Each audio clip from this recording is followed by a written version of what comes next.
নগাঁও জিলাৰ ৰহাৰ ব্যক্তিগত খণ্ডৰ এখন উন্নত শিক্ষা প্ৰতিষ্ঠান ৰেজিডেন্স বিদ্যাপীঠত বৰদিন অৰ্থাৎ খ্ৰীষ্টমাছৰ প্ৰাক উদযাপন অনুষ্ঠান অনুষ্ঠিত হৈ যায়।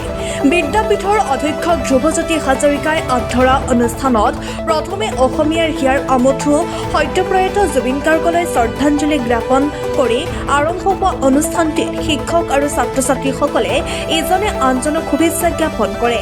সান্তা ক্লজে বিভিন্ন উপহাৰ প্ৰদানেৰে ছাত্ৰ ছাত্ৰীসকলৰ মন আনন্দিত কৰি তোলে।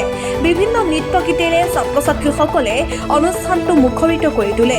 এনে ৰঙীন অনুষ্ঠানৰ জৰিয়তে ৰেজিডেন্স বিদ্যাপীঠৰ শিক্ষক শিক্ষয়িত্ৰী আৰু কৰ্তৃপক্ষই সমাজলৈ এক ধৰ্মীয় সম্প্ৰীতিৰ বাৰ্তা প্ৰেৰণ কৰিবলৈ চেষ্টা কৰিছে।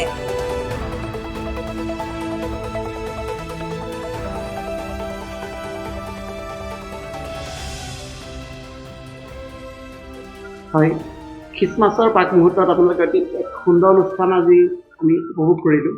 হয়, কিদৰে উদযাপন কৰিলে আমাক জনাব। চাওক, আমাৰ ৰিজনেন্স বিদ্যাপীঠত আমি প্ৰতি বছৰে বৰদিনটো পালন কৰি আহিছোঁ।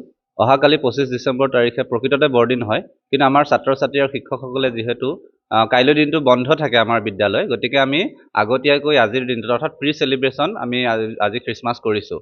গতিকে ছাত্ৰ ছাত্ৰী আৰু গোটেই শিক্ষকসকলে ইয়াত বৰদিনৰ বিভিন্ন কাৰ্যসূচীত অংশগ্ৰহণ কৰি বৰদিনটো খুব উলহ মালহেৰে পালন কৰে।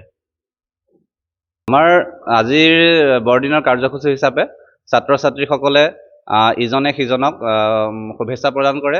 তাৰোপৰি আমাৰ সান্তা ক্লজে ছাত্ৰ ছাত্ৰী আৰু ইয়াত উপস্থিত থকা ব্যক্তিসকলক বৰদিনৰ উপহাৰ প্ৰদান কৰে।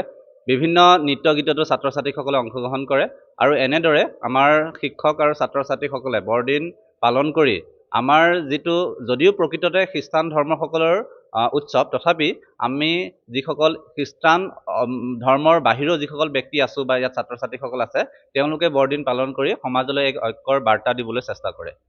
আজিৰ যিটো অনুষ্ঠান বৰদিনৰ, যিটো আমি প্ৰি চেলিব্ৰেশ্যন কৰিছোঁ, সেই অনুষ্ঠানৰ প্ৰাক মুহূৰ্তত আমি আমাৰ অলপ দিনৰ আগতে যি আমাৰ হিয়াৰ আমঠু আমাৰ সংগীতজ্ঞ শ্ৰীযুত জুবিন গাৰ্গদেৱক আমি হেৰুৱাইছোঁ। তেখেতলৈ শ্ৰদ্ধাঞ্জলি জনাই আমি এগছি বন্তি প্ৰজ্বলনে আমাৰ অনুষ্ঠানটি আৰম্ভ কৰোঁ।